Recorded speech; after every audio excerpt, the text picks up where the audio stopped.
Europe 1, 8h-5, Thomas Soto.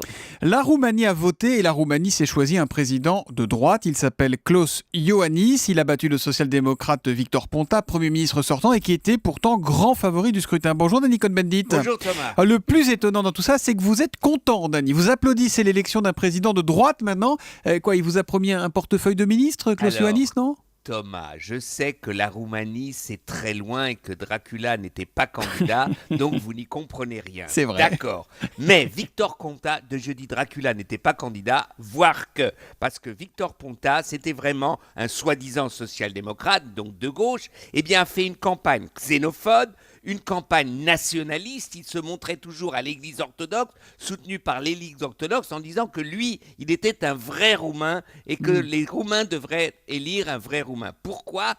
Parce que justement, Klaus Iohannis fait partie de la minorité roumaine d'origine allemande et de plus qu'il est protestant. Donc c'était quelque chose d'inadmissible pour le vrai Roumain, pour la vraie Roumanie.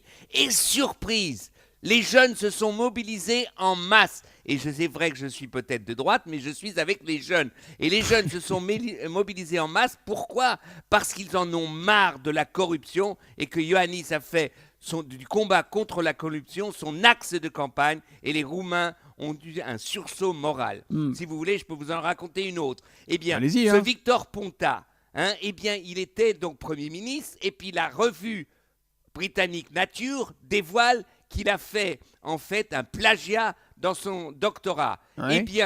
Qu'a fait M. Ponta ? Au dernier moment, il a fait mettre 25 jurés de plus dans le jury qui devait juger si c'est vrai ou pas, parce que les 20 étaient prêts à dire qu'il avait fait un plagiat. D'accord. Donc vous voyez, Bon, c'est un il fallait magouilleur. en finir avec M. Dracula Ponta. C'en est fini de M. Ponta, mais qu'est-ce que son Non, il successeur... est toujours Premier ministre. Oui, mais ça va pas durer. Malheureusement. Qu'est-ce que Iohannis va faire de mieux que son prédécesseur ? Est-ce qu'il a une solution pour les Roms, par exemple ? Ça, c'est concret.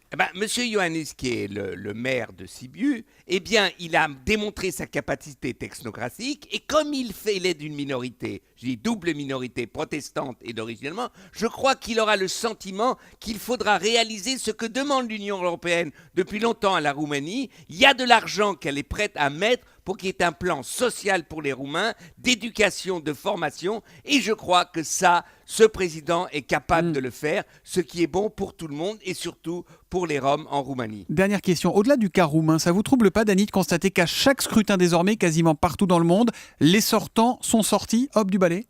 Oui, mais ça veut dire que c'est vrai que la politique, c'est difficile. Mais là, le cas roumain, c'est justifié. Même s'il y avait une croissance, d'ailleurs. Je crois qu'aujourd'hui, dans la complexité de la mondialisation, les citoyens ne s'y retrouvent plus et ils croient qu'en mettant un autre, ils espèrent que l'autre, ce sera mieux. Malheureusement, ce n'est pas toujours le cas. Mais c'est vraiment la démonstration de la désorientation de beaucoup de citoyens, non seulement au niveau de l'Europe, mais au niveau presque de la planète. Voilà, l'humeur de Dany qui nous dit qu'il est de droite ce matin. On nous signale qu'il y a quelques personnes qui sont boulevard Saint-Germain en train de remettre les pavés qu'ils avaient enlevés avec vous en 68, Dany. Ouais, ne pose pas de problème. Ils sont avec les jeunes et c'est eux qui ont manifesté. C'est ça qui compte. Donc, voilà. C'est tous les matins l'humeur de Dany à 8h-5 sur Europe 1. À demain, mon cher Dany. À demain, Thomas.